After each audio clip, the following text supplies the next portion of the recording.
When Silicon Valley liberals and GOP conservatives get together, first of all, it's sort of like I don't know, one of these eclipses that happens or cicadas every 13 years. You just know it's interesting, odd, and very serious. Well, that's exactly what happened. We're talking top tech CEOs, top Republican leaders, all flew to a private island resort right off the coast of Georgia. Now, reportedly, they went there to discuss one thing, how to stop GOP frontrunner Donald Trump. We're talking bigwigs, the CEO of Apple, Tim Cook, Elon Musk, House Speaker Paul Ryan, Senate Majority Leader Mitch McConnell.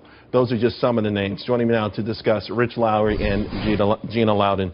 Rich, were you at the meeting, Rich? I was at the meeting. And I guess it was called the World Forum? Yeah, the American Enterprise Institute holds these events annually. It's a conservative think tank. They get various folks down there and they talk about policy.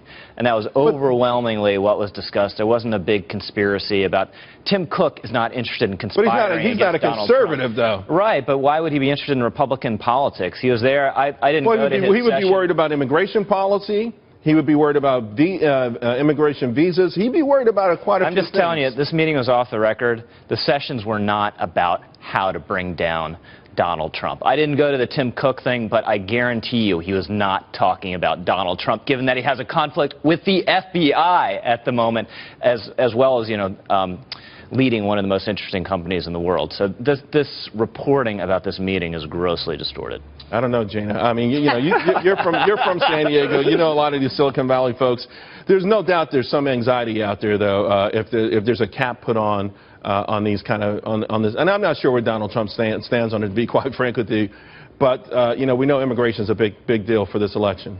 It is a big deal for this election, and it's a big deal for those people that, with all due respect to my good friend Rich, that he says weren't there to discuss Trump. Maybe that wasn't it, but you don't go into any political circle right now and not discuss Trump. So my question for you would be, was anyone there who's supporting Trump? And my guess is no, because organizations like this one are formed by the establishment for the establishment. And so it doesn't surprise me at all that they would come together and talk about how they can maintain their their political cushiness, their appointments that they're going to get. By the way, they're going to get those, Charles, whether Hillary is elected or whether Donald Trump, or whether anyone besides Donald Trump is elected. So that's why they don't care if it's Hillary. Why would they hold these meetings every year to stop Donald Trump? No, we know they have it every year. But it's a think tank. I guess this is what got people thinking, though, Rich. It's a non-profit. It's not a political organization. Okay, but Bill Kristol tweets out, the key task now is to once again paraphrase Karl Marx, is less to understand Trump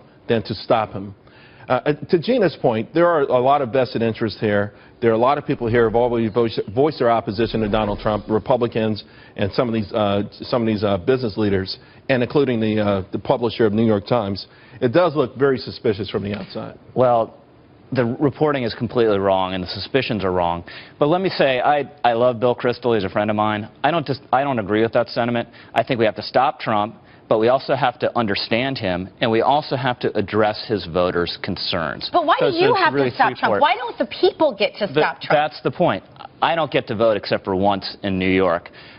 What we do as Opinion Magazine, as people who talk on TV, we try to convince people of our point of view. Otherwise, we just muzzle ourselves and not talk. Charles wouldn't say anything. You wouldn't say anything. I wouldn't say anything. Let's leave it there. We're going to come back, believe me, and talk more about this.